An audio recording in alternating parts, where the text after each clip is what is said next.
حیثیت امام کیا ہے؟ بسم اللہ کے ساتھ شروع. حیثیت امام کیا ہے؟ امام کی حیثیت کیا؟ امام ہے مدبر کی حیثیت. میں تھوڑی آسان مثال دے دیتا ہوں کہ مثلا میں پاکستان سے یو کے آنا چاہتا تھا. میں نے سوچا کہ میں پاکستان سے برطانیہ تک کا سفر کروں تو میں سیدھا ایئرپورٹ پہ پہنچوں اور جو ایئرپورٹ کی چیکنگ والے ہیں وہ مجھے کہہ دیا آپ کہاں جانا چاہتے ہیں؟ تو میں کہوں کہ میں برطانیہ جانا چاہتا ہوں. تو وہ کہیں گے آپ اپنا پاسپورٹ دکھائیں. پاسپورٹ دیکھا تو اس میں برطانیہ کا ویزا نہیں تھا. انہوں نے کہا کہ اس میں تو برطانیہ کا ویزا ہی نہیں ہے. تو میں نے کہا جی میں ویزا لینے کے لیے جا رہا ہوں کیونکہ برطانیہ جاؤں گا تو ویزا ملے گا. انہوں نے کہا جی نہیں ویزا برطانیہ سے نہیں ملے گا. تو میں نے کہا جی پاکستان میں کہاں سے ملے گا؟ انہوں نے کہا اس ملک کا ایک نمائندہ یہاں بیٹھا. کیا بات ہے.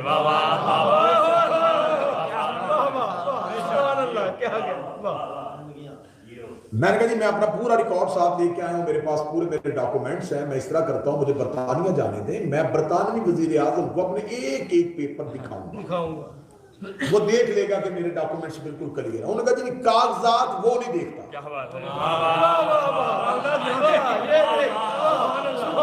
یہاں جو نمائندہ ہے یہ کاغذات دیکھے گا, جانچ پڑتال کرے گا, فیصلہ اس نے کرنا ہے کہ آپ وہاں جانے کے قابل ہیں. یہ دنیا کا قانون ہے کہ ہر ملک نمائندہ دوسری جگہ پہ موجود ہوتا ہے اور وہ فرد کی حیثیت سے ہوتا ہے. میرے مالک ہم تیری بارگاہ میں آنا چاہتے ہیں اپنے اعمال لے کے. تمہارے کا وہاں نہ آنا, زمین میں میرا ایک نمائندہ موجود ہے, اس سے جا کے اپنے اعمال کے کاغذات دکھاؤ, فیصلہ وہ کرے گا کہ تم وہاں آنے کے لائق ہو. تو میرے مالک وہ فیصلہ کب کرتا ہے؟ خدا نے کہا کہ تنزل الملائکۃ والروح فیہا باذن ربہم من کل امر سلام. ایک رات آتی ہے میں وہاں والے فرشتوں کو بھی یہاں بھیجتا ہوں تاکہ وہ امر لے کے آئیں. اب امر کے 29 معنی کیے ہیں علماء نے. رزق امر کہتے ہیں, حکومت کو امر کہتے ہیں, حکم کو امر کہتے ہیں, اولاد کو امر کہتے ہیں. 29 کے 29 معنوں میں جو بھی معنی لو, اگر رزق لینا ہے تو پھر یہاں سے لینا پڑے گا, اولاد لینی ہے تو پھر یہاں سے لینی پڑے گی. خدا کے رب میں نے اسے زمین پہ بٹھایا ہوا ہے تاکہ وہ امر بن کے فیصلہ کرے. حکم میں کرتا ہوں, تدبیر یہ کرتا ہے.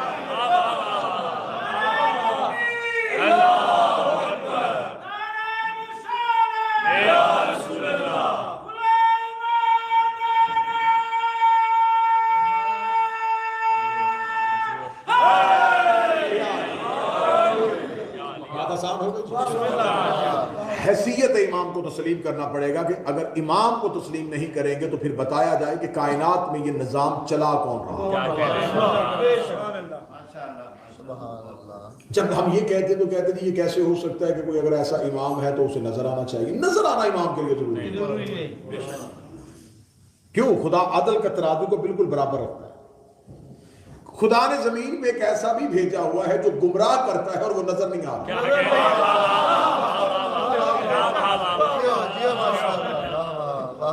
تو اگر غائب رہ کے گمراہ کیا جا سکتا ہے تو غائب رہ کے ہدایت کی جا سکتی ہے. اب جو غیبت ہے یہ غیبت دو طرفہ نہیں, یک طرفہ. یہ غیبت ادھر سے نہیں ہے, ادھر سے. ایک لفظ ہمیشہ اپنے عقیدے میں بہتر کیجئے گا, امام کے لیے لفظ غائب استعمال نہ کیجئے گا, لفظ غیب ہے. غائب اور ہے, غائب کہتے ہیں اسے جو خود کو پوشیدہ کر لے. غیب وہ ہے جو ظاہر ہو اور نظر نہ آئے.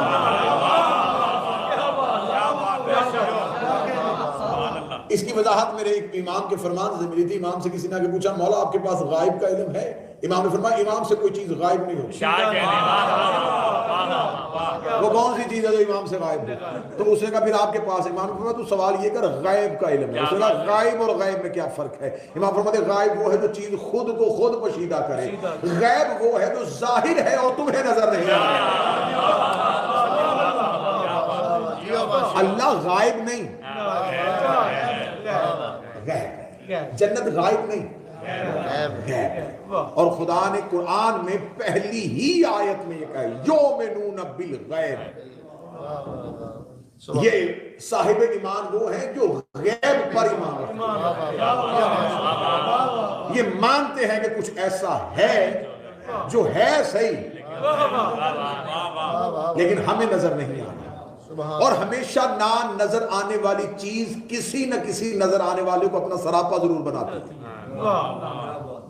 نوجوانوں کے لیے مثال دینے لگا ہوں, پڑھے لکھے آج کے بچوں کے لیے. میں پھر پانی کی مثال دینے لگا ہوں. میں کیا کروں, میرے پاس ہے یہ پانی جو ہے یہ دو گیسوں کا مجموعہ ہے, ہائیڈروجن پلس آکسیجن, یہ دونوں ملتی ہیں تو پانی. وہ نظر نہیں آ رہا, کیا بات ہے,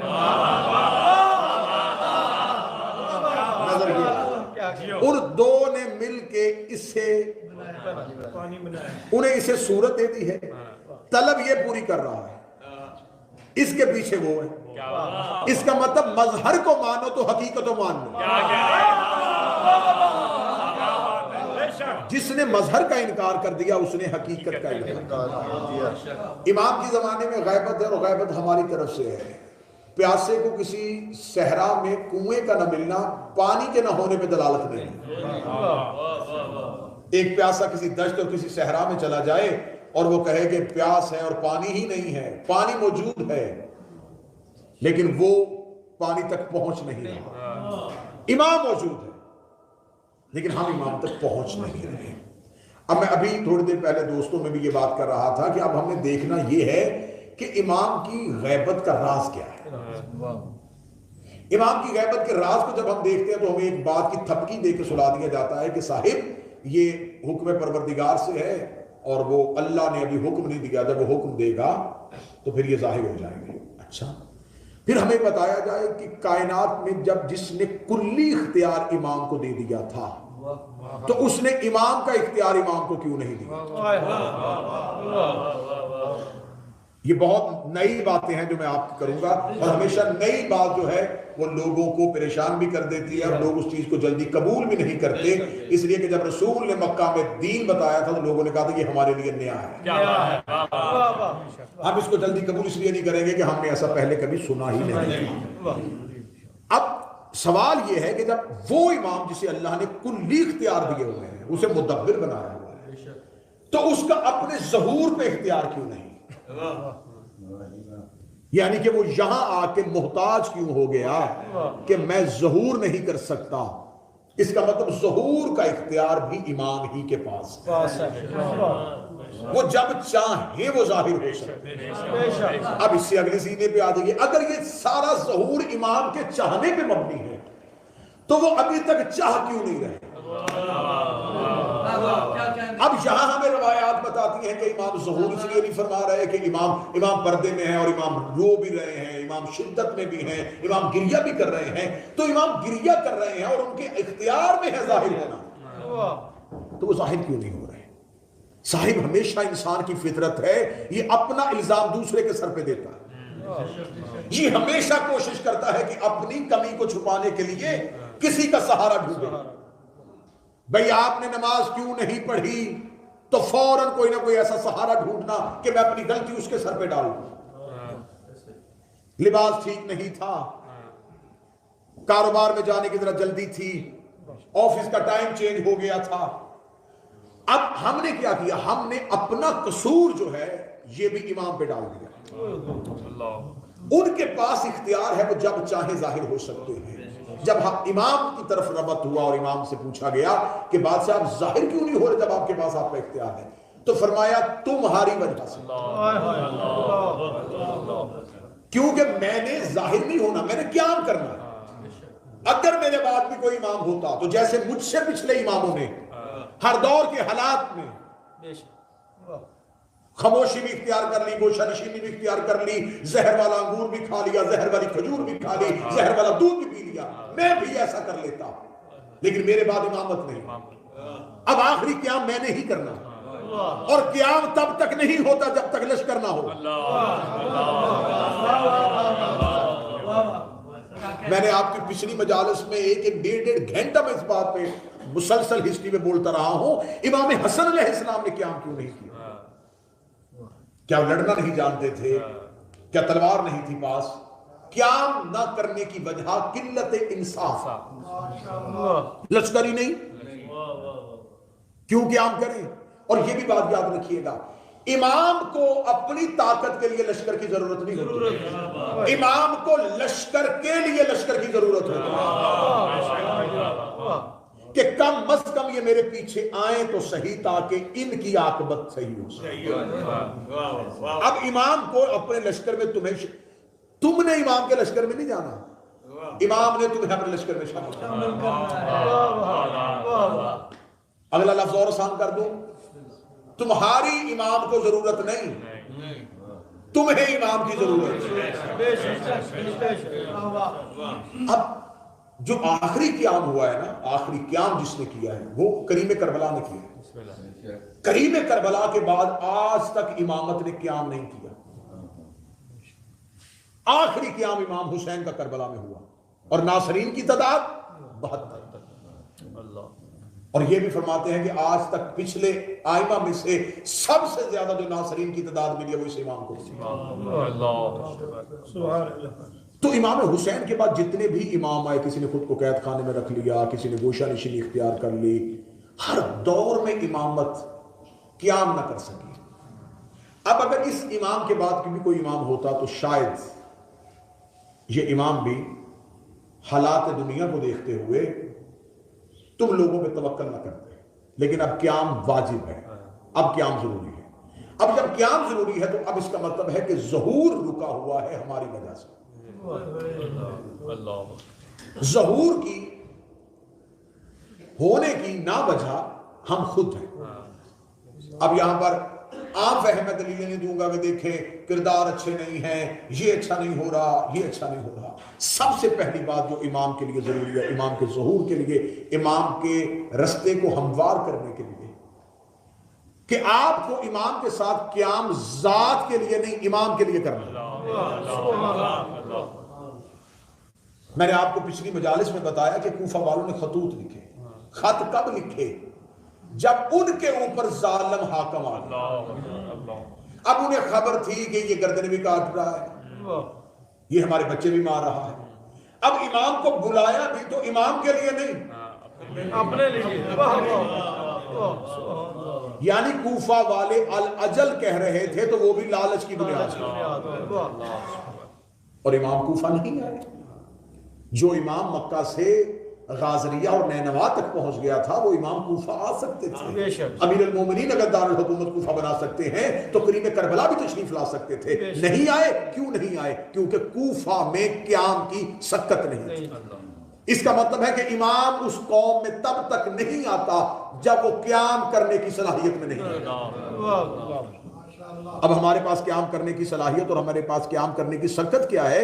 ہم چاہتے ہیں کہ امام ظہور فرمائیں اور ہمیں مشکلوں سے نکالیں، ہمیں مصیبتوں سے نکالیں۔ میں انتہائی معذرت کے ساتھ یہ گزارش کرنے لگا ہوں، ہم آل محمد کو بھی مانتے ہیں تو اپنے لیے مانتے ہیں۔ ہمیں خبر ہے کہ ان سے زیادہ بہتر مدد کرنے والا کوئی نہیں۔ ہمیں پتا ہے کہ مشکل ان کے علاوہ ٹال ہی کوئی نہیں سکتا، صحت ان کے علاوہ دے ہی کوئی نہیں سکتا، قبر میں ان کے علاوہ آ ہی کوئی نہیں سکتا، محشر میں ان کے علاوہ شفاعت کاری کوئی نہیں سکتا، جنت میں کسی اور کی سرداری ہے ہی نہیں۔ تو اس کا مطلب ہے آل محمد کو ماننا بھی ہماری مجبوری اس لیے ہے، ہمارا لالچ ہے۔ میں بھی گزارش کر رہا تھا کہ میں نے آج تک علم پہ بغیر منت کے سیب چڑھتے ہوئے نہیں دیکھا۔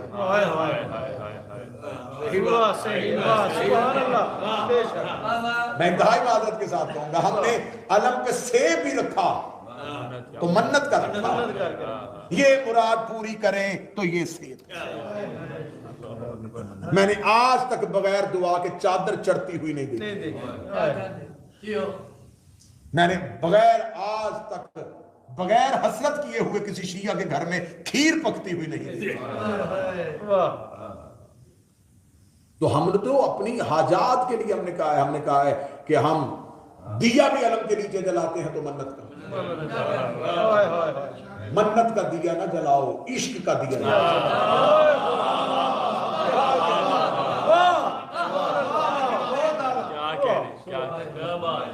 اس کا دیا جلاؤ، جب تم میں اور امام کے درمیان سے لالچ ختم ہو جائے، تمہیں امام نظر آنا شروع ہو جائے۔ لالچ کس چیز میں ہوتا ہے؟ لالچ ہے ہمارے نفس میں۔ جتنی بھی خواہشات ہمارے نفس کی ہے نا، نفس کی خواہش ہے اچھا گھر، نفس کی خواہش ہے اچھی گاڑی، نفس کی خواہش ہے یہ مل جائے، یہ مل جائے، یہ مل جائے، یہ سب کچھ نفس۔ اب بات کو ختم کرنے لگا ہوں، امام کی اور ہمارے درمیان جو رکاوٹ ہے نا، جو دیوار ہے، وہ نفس ہے۔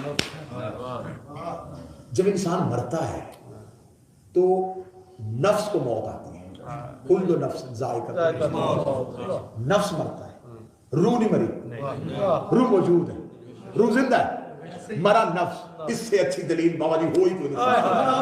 نفس مرتا گیا، ساتھ ہی امام نظر آ گیا۔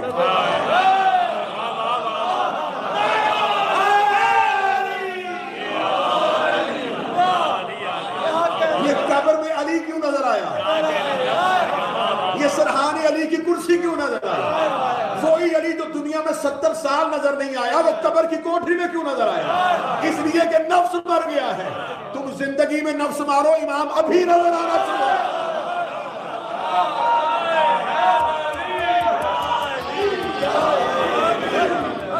ابھی امام نظر آنا۔ اور مجھے حسین کی عزت قسم، کربلا کے 72 نے نفس مارا تھا۔ کوفہ والے نفس کی تسکین کے لیے امام کو مارا، نفس کی تسکین تھی۔ امام آئے، لشکر میں شامل ہوں گے، گھر بچ جائے گا، زیادہ دیر جئیں گے، نسلیں ہماری جئیں گی۔ نفس کی تسکین کے لیے امام کو بلا رہے تھے، امام آئے ہی نہیں۔ اور جس نے نفس مارا ہوا تھا اسے خط لکھ کے بلایا۔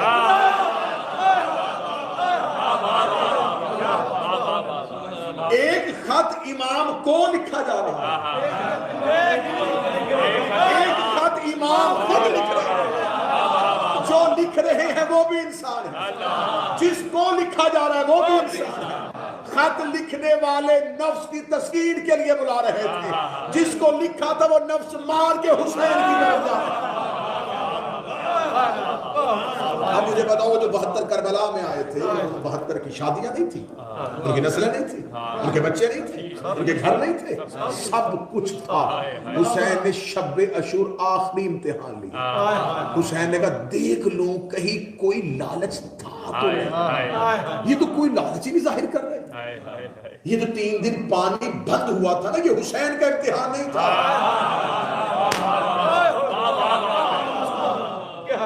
آپ کیا سمجھتے ہیں کہ امامت پیاسی ہو گئے اور امام کا امتحان؟ مجھے کسی کتابوں سے ثابت کرو کہ کسی بھی امام نے کسی بھی شدت میں کبھی بھی ان چیزوں کی خواہش ہو کہ مجھے کھانا نہیں مل رہا۔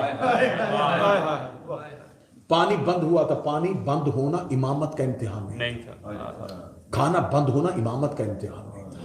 وہ جو 72 ساتھ آئے ہوئے تھے ان کے نفس کا امتحان۔ میں نے مقتل چھان کے پڑھی ہے، اتنے امام کے اختیارات کے قائل تھے، کسی ایک نے چل ہی نہ کہتے کہ ہمیں فرات سے پانی لے دے، امام سے یہی کہہ دیتے کہ امام پاؤں کی ٹھوکر مار کے چشمہ۔ انہوں نے امام کے اختیار سے بھی خواہش نہیں کی۔ انہوں نے یہ بھی نہیں کہا کہ اگر اسماعیل ایڑیاں رگڑ کے پانی نکال سکتا ہے تو والا پاؤں مارے، یہی خیمے کے اندر سے چشمہ نکل آئے، ہمیں نکال دے، ہم ان سے نہیں مانگتے، تو ہمیں دے دے۔ اتنا نفس مارا ہوا تھا، انہوں نے امام سے بھی نہیں مانگا۔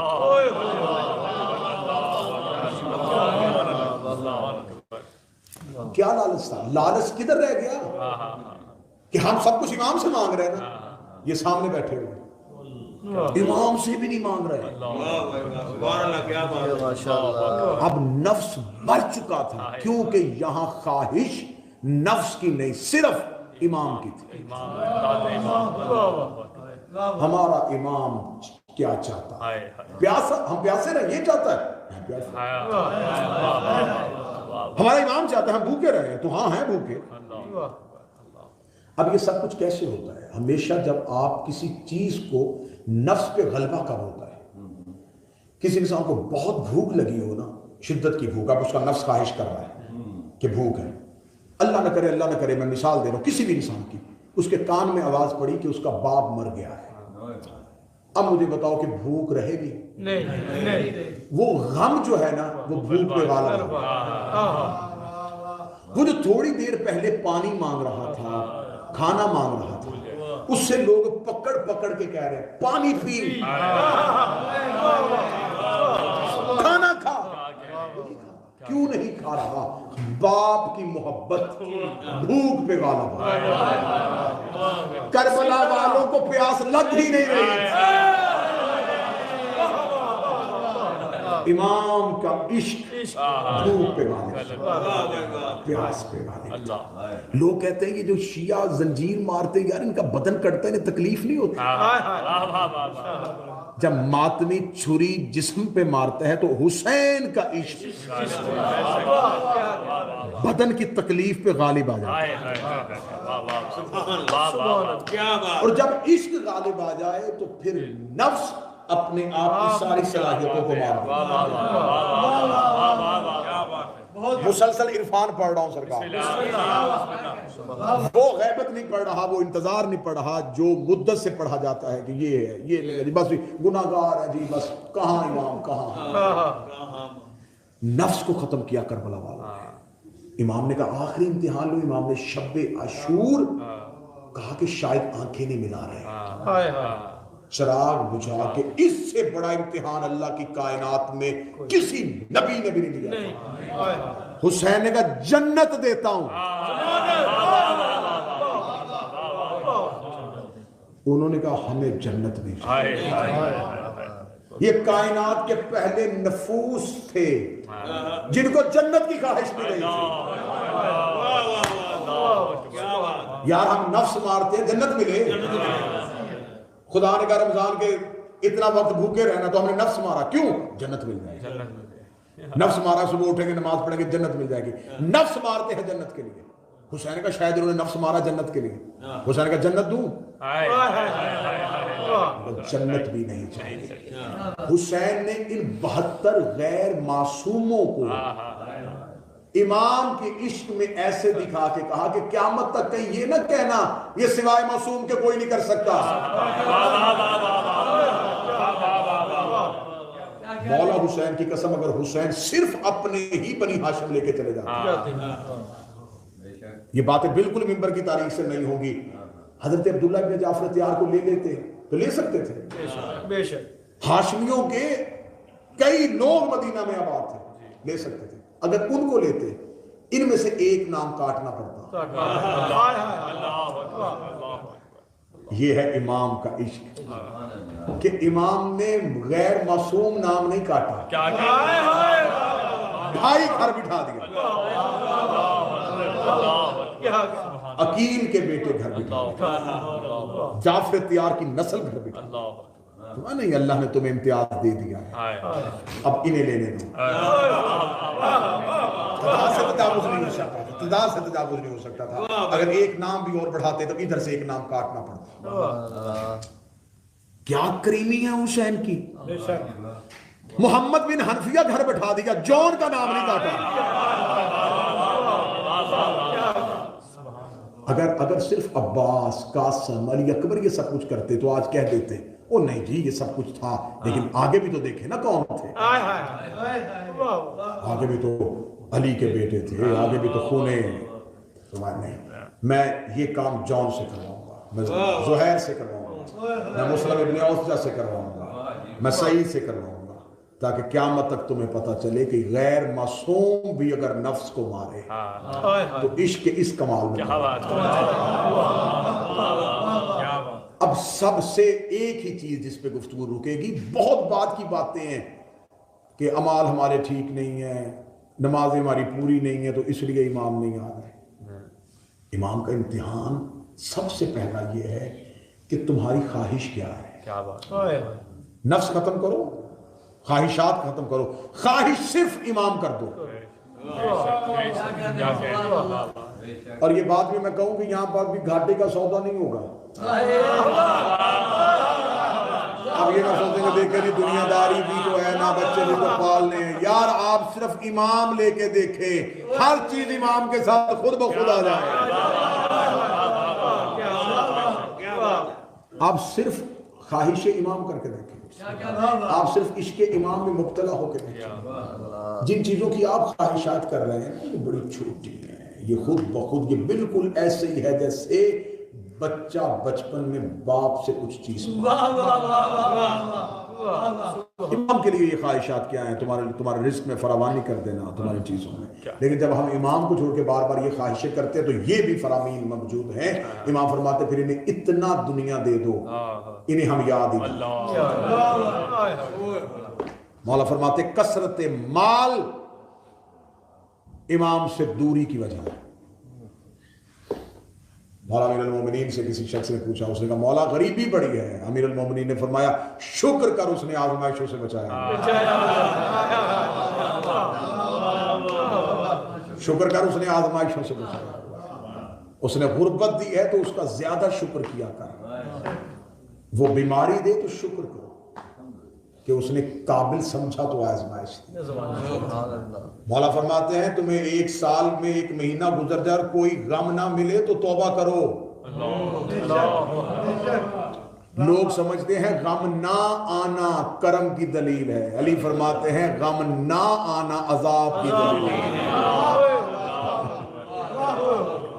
اگر تمہیں غم نہیں مل رہا تو اس کا مطلب ہے اس نے تمہیں تمہاری میں چھوڑ دیا، رسی کو ڈھیلی کر دیا. جا رکھ دنیا، بن جا سگے دنیا، اٹھا دنیا کا مال، تمہیں ہماری ضرورت ہے. تو غیبت یک طرفہ ہے. غیبت آج نفس جس نے یہ نہیں ہے کہ یہ بھی بات غلط ہے، بس میں آخری بات کہنے لگا ہوں، یہ بات غلط ہے کہ اگر کوئی بندہ یہ سمجھے کہ امام تو بالکل کسی کو بھی نہیں مل رہے. مولا فرماتے جب میں ظہور کروں گا میرا ہر شیعہ مجھے دیکھ کے کہے گا آپ کو تو میں نے پہلے دیکھا.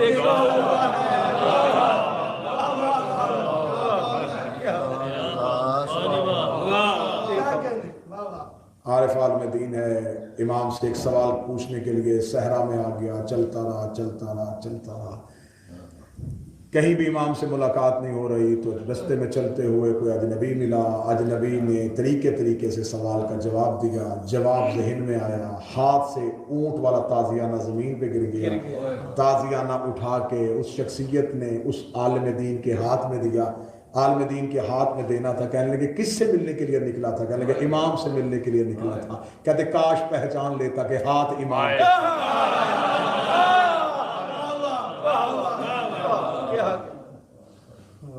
اتنے واقعات ہیں پڑھوں تو رات بیت جائے کہ امام سے ملاقات ممکن ہے. یہ نہیں ہے کہ ملاقات امام ممکن نہیں ہے، امام سے ملاقات ممکن ہے. لیکن مولا فرماتے میں ہر ایک سے ملوں گا اس کے عرفان کے مطابق، اس کی معرفت. مولا فرماتے میں لمحہ بھی تم سے دور نہیں ہوتا. لمحہ دن کی بات نہیں. امام فرماتے میری نظریں مسلسل تم پہ رہتی، دشمن تمہیں تکلیف نہ پہنچائے. درندوں کے جنگل میں میں نے تمہیں بچا کے رکھا. اس سے بڑھ کے امام کے ہونے کی دلیل کیا ہے؟ جس امت نے اماموں کو قتل کر دیا تھا،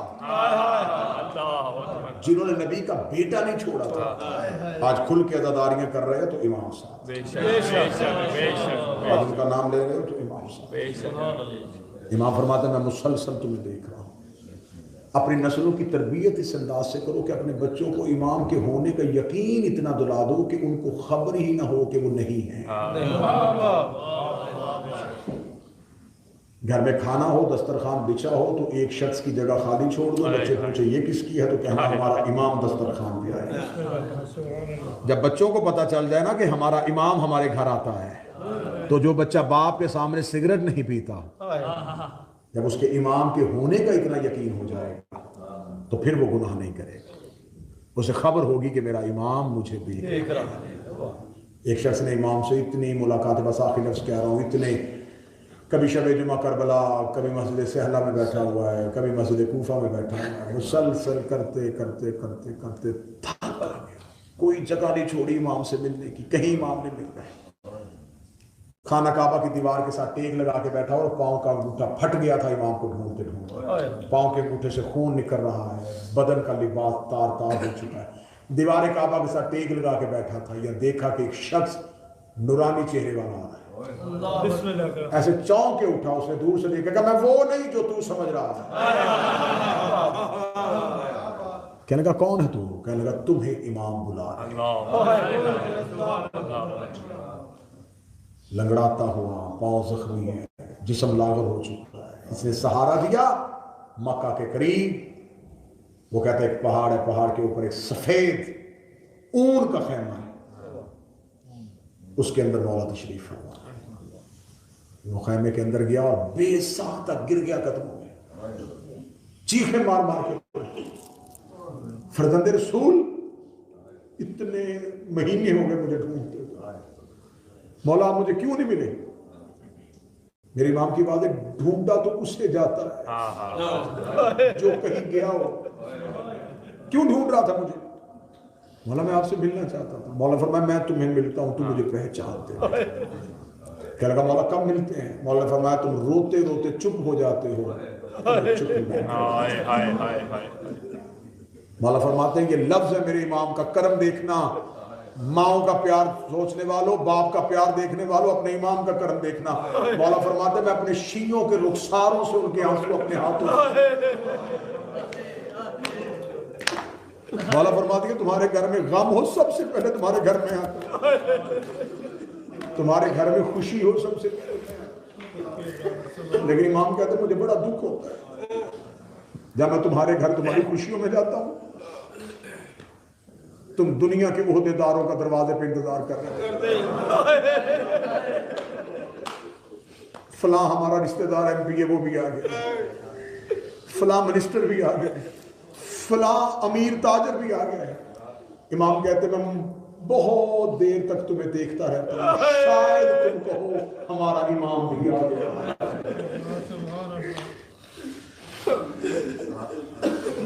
مولا فرماتے پھر ایک جگہ ہے، کہیں اور مجھے ڈھونڈو نہ ڈھونڈو، مجلس شبیر میں مجھے ضرور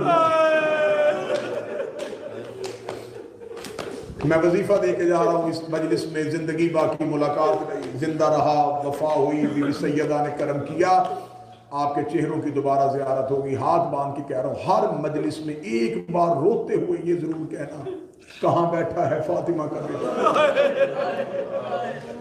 مجلس میں روتے ہوئے ایک بار اپنے امام کو دائیں بائیں ضرور ڈھونڈ، اینا اینا بقیت اللہ، کہاں ہے سیدہ کا بیٹا. یقین رکھا کرو کہ وہ مجلس شبیر میں. اس وقت میرے امام مجلس میں کہیں تشریف لے، روتے ہوئے اپنی حضرت مانگ رہے ہوتے، مولا میری یہ خواہش پوری کر دے، مولا میری یہ خواہش پوری کر دے. ایک دعا روتے ہوئے ضرور مانگنا، مولا کوئی ایک ایسی مجلس میں ضرور آؤں جہاں میں تم سے مل سکوں، میں تم سے ضرور ملوں. ہر جگہ میرے مولا جاتے ہیں، ہر جگہ پرسہ لیتے ہیں، ہر پرسے کے بعد میرے مولا روتے ہوئے مجلس والی جگہ سے نکلتے ہیں. آج شیعہ ابھی شب لگ جائے گی، سو کے دن ختم ہوں گے، سوگ ختم نہیں ہوگا. میں یہ گزارش کر کے جا رہا ہوں، عزاداری کے دن ختم ہوں گے، عزاداری ختم نہیں ہوگی. یہ صرف میرے مولا نے تم پہ کرم کیا ہے کہ جاؤ اپنے اپنے گھروں میں دروازے کھولو، اپنے بیٹوں کی شادیاں کر لو، اپنی خوشیوں میں چلے جاؤ. لیکن یہ نہ سمجھنا کہ سو کے دن ختم ہوئے تو شاید اب رونا ہی نہیں ہے. بس توجہ میری طرف کیجیے گا، یہ سوچ کے اب 8 ربیع الاول کے بعد اگلے 4 محرم تک یہ سوچتے رہنا کہ ابھی 40 دروازوں کے تالے نہیں کھلے. ابھی سوگ آل محمد کے گھر سے ختم نہیں ہوا. ان کا سوگ ختم ہوگا جب آ جائے گا ان کا بیٹا. آباد ہو گے 40 دروازے. علی اکبر کے سر پہ سجے گا صحرا، قاسم کے سر پہ سجے گا صحرا، اصغر جوان ہو کے بابے کی شاہی دیکھے گا.